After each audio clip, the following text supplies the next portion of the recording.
हाँ जी, आज हम देखने वाले हैं 10 मोस्ट इम्पोर्टेंट क्वेश्चंस जो कि बहुत एक्सपेक्टेड हैं आपके नीट 2025 एग्जामिनेशन में आने के लिए। इनके चांसेस बहुत हैं, इसलिए ये बहुत इम्पोर्टेंट और बहुत ज़्यादा एक्सपेक्टेड हैं, ठीक है? तो आज हम देखेंगे 10 most expected and most important questions related with human reproduction, ठीक है? ह्यूमन रिप्रोडक्शन से हम देखेंगे आज 10 मोस्ट एक्सपेक्टेड और most important questions human reproduction से, ठीक है? सबसे पहला क्वेश्चन हमारा है, Where does fertilization occur in the female reproductive system? Female reproductive system में फर्टिलाइजेशन होता कहाँ पे? तो इसका आंसर है एम्पुलरी इस्थमस जंक्शन। याद रखिएगा, ampullary isthmus junction is the most preferable condition या फिर मोस्ट प्रेफरेबल प्लेस है जहाँ पे फर्टिलाइजेशन होता है। अब एम्पुलरी इस्थमस जंक्शन है क्या? देखिए, अगर मैं बात करूँ तो ये ऐसा फिंगर लाइक स्ट्रक्चर जो होता है इसे हम लोग बोलते हैं फिम्ब्रा है, ठीक है जी। अब अगर मैं जरा सी बात करूं तो ये क्या है, ये हमारा फिम्ब्रा है। एक रफ डायग्राम की अगर मैं बात करूं, ये वेजाइनल स्ट्रक्चर है, ठीक है। फिम्ब्रा जस्ट ऊपर की स्ट्रक्चर कहलाती है फंडिबुलम, और जहाँ पे ये हल्का सा सोलो एरिया होता है, जहाँ पे ये little bit, just a minute, जहाँ पे ये एरिया ऐसे थोड़ा सा बल्जेज होता है, इसी को हम लोग बोलते हैं एम्पुला। बॉडी में आपके कहीं कहीं जहाँ भी हल्का सा सोलो स्ट्रक्चर हो, फूला हुआ, उसको हम लोग एम्पुला कहते हैं। तो ये एम्पुला एम्पुलरी जंक्शन है, ये एम्पुला है, इसके आगे ये है स्थिमस, ठीक है। तो दोनों के बीच का मतलब जहाँ पे एम्पुला खत्म हो रहा, अगर हम लोग बात करें पोस्टीरियर तरफ से, तो अगर जहाँ पे एम्पुला खत्म हो रहा हो, स्थिमस स्टार्ट हो रहा हो, तो this region is known as ampullary isthmus junction. मतलब एम्पुला और स्थिमस के बीच की कंडीशन को हम लोग बोलते हैं ampullary isthmus junction. This is most and most favourable condition या फिर फेवरेबल स्ट्रक्चर है जहाँ पे फर्टिलाइजेशन होता है, ठीक है। एक्सप्लेनेशन भी कहाँ है, देखो एक्सप्लेनेशन में भी कह रहा है कि fertilisation usually occur at the junction between ampulla and isthmus in the oviduct where the sperm meets the secondary oocyte। याद रखिएगा, स्पर्म किससे मिलता है? सेकेंडरी oocyte से तो मिलता है, ठीक है जी। चलिए, सेकंड क्वेश्चन है आपका, just a minute. Second question है, which hormone is responsible for the maintenance of pregnancy? इसके लिए एक बहुत अच्छी खास बात मैं आपको बताना चाहता हूँ। देखिए, हम लोग अनवांटेड प्रेगनेंसी के लिए हम लोग पिल्स लेते हैं। इसमें से एक बड़ी फेमस पिल्स है, आपने नाम सुना भी होगा, जिसका नाम है अनवांटेड 72। अनवांटेड 72, जिसका आपने आज नहीं तो मतलब इधर कहीं ना कहीं ऐड भी देखा होगा। याद रखिएगा, इस ये जो पिल है अनवांटेड 72, अगर आप इसको 72 आवर्स के बाद लेते हो, याद रखना, अगर आप इस पिल को 72 आवर के बाद लेते हो, तो ये पिल आपकी प्रेगनेंसी को अबॉर्ट नहीं करवाएगी, बल्कि उसको और अच्छे से प्रिपेयर करवाएगी। क्यों? क्योंकि ये जो पिल्स होती है ना, ये प्रोजेस्ट्रॉनिक पिल्स होती हैं। ये प्रोजेस्ट्रॉनिक पिल्स होती हैं, इनमें भर भर के प्रोजेस्ट्रॉन हार्मोन होता है। इनमें भर भर के प्रोजेस्ट्रॉन्स होते हैं। अब होता क्या है कि जब आप 72 आवर के पहले लेते हो अंदर में, तो होगा क्या, अचानक से अगर सर्ज हो जाएगा प्रोजेस्ट्रॉन का, तो एक्सेसनेस की वजह से प्रेगनेंसी अबॉर्ट हो जाती है, जिसके लिए ये जो मेडिसिन है रिक्वायर है, जिसके लिए ये मेडिसिन बहुत फेमस है, ठीक है। लेकिन होता क्या है, 72 आवर्स के बाद होता क्या है कि अब ये प्रेगनेंसी को सपोर्ट करने लगता है। दैट्स वाई इसको 72 आवर के अंदर ही लेना होता है। तो वही क्वेश्चन है क्या, which hormone is primarily responsible for the maintenance of pregnancy? तो इसका आंसर जाएगा progesterone hormone is responsible for the maintenance of pregnancy, ठीक है। This is one of also most important question, ठीक है। एक्सप्लेनेशन क्या है इसका, progesterone is secreted bye corpus luteum. देखो भाई, ये कॉर्पस ल्यूटियम के थ्रू निकलने वाला एक प्राइमरी हार्मोन है, एंड लेटर बाद में होता क्या है, जब प्लेसेंटा अच्छा देखो होता क्या है, जब फीटस कह रहा हूँ मैं, जब एम्ब्रियो होता है इम्प्लांट हो जाता है, इम्प्लांटेशन जब इसका हो जाता है, उसके बाद ये क्या होता है, लेटर यही हार्मोन कहाँ से निकलता है, प्लेसेंटा से भी, ठीक है। मेंटेन्स द, अच्छा अब ये काम क्या करते हैं, ये मेंटेन करवाते हैं किसको, एंडोमेट्रियम को बनाए रखते हैं। एंडोमेट्रियम की को जरूरी क्यों है, एंडोमेट्रियम बनी रहे ताकि इससे होगा क्या कि प्रेगनेंसी भी अच्छे से वाइबल होगी। एंडोमेट्रियम को ही मेंटेन करते हैं, and prevents the uterine contraction during pregnancy. याद रखिएगा, यही यूट्राइन कॉन्ट्रैक्शन कब होता है, यूट्राइन कॉन्ट्रैक्शन तब होता है जब फर्टिलाइजेशन ना हुआ हो, यानी कि जब एंडोमेट्रियम की वॉल टूटनी होती है तभी तो यूट्राइन कॉन्ट्रैक्शन होता है। अब ये कंडीशन कब होती है? ये ल्यूटियल फेज में होता है। ल्यूटियल फेज कब? जब ब्लीडिंग फेज होता है ना, तो उस टाइम पे यूट्राइन कॉन्ट्रैक्शन होता है ताकि एंडोमेट्रियम की वॉल शेड होकर निकल जाए। ठीक है, पहली कंडीशन। दूसरी, यूट्राइन कॉन्ट्रैक्शन कब होता है? ड्यूरिंग पार्चुरेशन, जब हमारे पास ऑक्सीटोसिन हार्मोन हमको हेल्प करते हैं, दोनों oxytocin little amount of relaxin मिलके क्या करते हैं, उसको यूट्राइन कॉन्ट्रैक्शन करवाते हैं ताकि प्रॉपर प्रेगनेंसी जो है पार्चुरेशन हो सके, डिलीवरी। ठीक है, तो आप समझ गए क्वेश्चन। चलिए, थर्ड क्वेश्चन है हमारा, which part of sperm contain enzymes necessary for fertilization. कह रहा स्पर्म का विच पार्ट, कौन सा पार्ट स्पर्म का इसेंशियल एंजाइम रखता है अपने पास जिससे कि फर्टिलाइजेशन में हेल्प हो सके। ठीक है सिंपल सा क्वेश्चन, बट इनसे रिलेटेड क्वेश्चन स्टेटमेंट वाइज बहुत अच्छे आ सकते हैं। अभी मैं आपके लिए हर एक शॉर्ट वीडियो में प्रीवियस PYQs क्वेश्चन एनालाइज करवा रहा हूँ, प्लीज़ आप उसको जरूर जाकर देखें, उसी के थ्रू आप अपना PYQ रिवाइज कर लीजिए। ठीक है, और उसके लिए मैं एक लॉन्ग वीडियो भी लाने वाला हूँ जिसमें आपके पूरा एक एक पार्ट, जैसे कि ह्यूमन रिप्रोडक्शन है। ठीक है, अब ह्यूमन रिप्रोडक्शन के अंदर कई चीज़ें ना, male reproductive part, female reproductive part, hormonals, तो इनके मैं लेकर 30 साल के क्वेश्चन करवा दूंगा। ठीक है, नेक्स्ट है अच्छा, इसका आंसर क्या है? एक्रोजोम। आप समझते हो एक्रोजोम क्या है? ये मान लीजिए टेल है किसकी, सीमेन की, ये टेल है, सॉरी स्पर्म की टेल है। ठीक है, ये क्या है? स्पर्म की टेल है। This region is known as neck. ठीक है, and this is known as head part, और यही सबसे इसेंशियल होता है। इसी में होता है जेनेटिक मटेरियल। हेड के आगे का हिस्सा जो होता है ना, हेड के ये जो आगे का हिस्सा होता है, जो मैंने डार्क ब्लू कलर दिखाया है, इसको लोग बोलते हैं एक्रोजोम। एक्रोजोम, और यही एक्रोजोम होता है जिसके अंदर लाइटिक एंजाइम्स होती है। लाइटिक मतलब लाइजोजाइमिक एंजाइम। आप लोग बचपन में पढ़े होंगे, लाइजोम को बोलते हैं सुसाइडियल बैग। इसके अंदर होता है लाइटिक एंजाइम ताकि ये किसी भी चीज को डाइजेस्ट करवा सके। क्यों भाई? जब ये पेनिट्रेट करेगा ओवा की ऊपर की लेयर, जो कि जोना पेलासुडा है। ठीक है, जोना पेलासुडा हो, उसके बाद चाहे जोना रेडिएटा हो, उसको डाइल्यूट करके, यानी कि उसको डाइजेस्ट करके इसको एंट्री भी तो करनी है। अब अगर पहले ही ये अगर जेनेटिक मटेरियल लग गया तो वहां पे जेनेटिक मटेरियल पहुंच नहीं सकता। तो लाइटिक एंजाइम जो एक्रोजोम है, इसके अंदर लाइटिक एंजाइम्स होती है। अब ये करेगा क्या? वॉल पे फ्यूज होगा और इस वॉल को गला देगा। गला देगा तो होगा क्या? जब ये वॉल गल गई तो रास्ता खुल गया। अब इसके अंदर जेनेटिक मटेरियल चला जाएगा और फर्टिलाइजेशन फाइनली हो जाएगा। एक्सप्लेनेशन में भी देखो क्या कह रहा है, the acrosome contains hydrolytic enzyme. ठीक है जी, हाइड्रोलाइटिक। भाई देखो, हाइड्रोलाइटिक हो या लाइटिक हो, लाइटिक भी बोलोगे चलेगा। लाइटिक मतलब गला देने वाला, डिसॉल्व कर देने वाला। Hydrolytic enzymes like, just a minute, hydrolytic enzymes जैसे कि क्या क्या, हाइड्रोलाइटिक एंजाइम्स में क्या क्या हो सकते हैं? जैसे कि एक, अच्छा, हाइड्रोलाइटिक एंजाइम्स में एक एंजाइम है जिसको हम लोग बोलते हैं हाइलुरोनोडेज एंजाइम। हाइलुरोनोडिनेज एंजाइम। ठीक है, अब ये जो एंजाइम है आपका हाइलुरोनोडिनेज एंजाइम, और इसके साथ साथ एक एंजाइम है एक्रोसीन एंजाइम। ये दोनों एंजाइम याद रखिएगा। एक है क्या?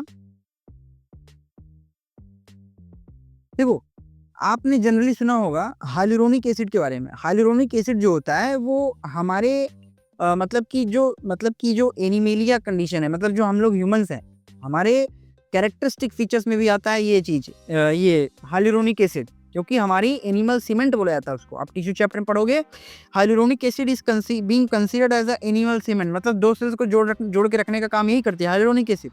तो वही हाइलुरोनिक एसिड को गला देने वाला जो एंजाइम होगा, एंजाइम में आपको पता है लास्ट में एज लग गया था, जैसे प्रोटीन बनाने वाला प्रोटीएज एंजाइम। ठीक है, उसी तरह हाइलुरोनिक एसिड को डिसॉल्व करने वाला क्या है? Hyaluronidase enzyme. ठीक है, हाइलुरोनिडेज एंजाइम। ठीक, और साथ ही साथ कौन सा? Acrosin enzyme, which helps the sperm penetrate the zona pellucida of ovum. ये चीज मैंने अभी बताया, zona pellucida the outer most layer of ovum. ठीक है, उसको डायलेट यानी कि डिसॉल्व करने में हेल्प करता है। ठीक है, चल नेक्स्ट है क्वेश्चन 4 है हमारा, what is the function of Sertoli cells. याद रखिएगा, मैं बार बार कह रहा हूँ, स्टेटमेंट वाले क्वेश्चंस में सर्टोली सेल्स हो गया, लेडिंग सेल्स हो गया, ये क्वेश्चंस आते हैं और प्रीवियस ईयर में आए भी हैं। इसका एग्जांपल मैं आपको शॉर्ट्स में आप जाके देख सकते हो, मैंने क्वेश्चन करा भी रखे हैं। ठीक है, सर्टोली सेल्स का फंक्शन क्या है? सबसे मेन फंक्शन यही है, ये तो बड़ा सिंपल है कि भाई ये डेवलपिंग स्पर्मेटोजुआ को न्यूट्रिशन प्रोवाइड करता है। It provides nutrition to the developing sperm cells. Sperm cells को हम लोग क्या बोलते हैं? स्पर्मेटोजुआ भी बोलते हैं, स्पर्मेटोजुआ भी बोल सकते हैं, ठीक है, स्पर्मेटोजुआ ही बोलते हैं, ठीक है जी। चलिए एक्सप्लेनेशन क्या है? Sertoli cells provide structural and nutritional support to the developing spermatogenic cell, spermatogenic cells and also secrete inhibin, inhibin भी देता है, इनहिबिन प्रोटीन भी देता है, ठीक है। चलो नेक्स्ट आता है हमारा, नेक्स्ट क्वेश्चन है हमारा, in which phase of menstrual cycle does ovulation occur? अच्छा, मेंस्ट्रुअल साइकिल के किस फेज में ओव्यूलेशन होता है? ओव्यूलेशन का मतलब रिलीजिंग ऑफ ओवा, रिलीजिंग ऑफ ओवा, किस फेज में ओवा रिलीज होता है, ठीक है। तो इसमें आपको मैं बताया हूं, याद रखिएगा, जितने भी डे की साइकिल हो जितने भी, यहाँ पे मैं लिख दूं, जितने भी डे की साइकिल हो उसको डिवाइड कर दो 2 से, कहने का मतलब हाफ ऑफ डे। हम लोग आइडियली पढ़ते हैं 28 दिन की साइकिल को, हम लोग आइडियली कितने दिन साइकिल पढ़ते हैं? हम लोग आइडियली पढ़ते हैं 28 डे की साइकिल। तो 28 को 2 से डिवाइड करोगे तो हमारे पास 14 आएगा। It means the mid period.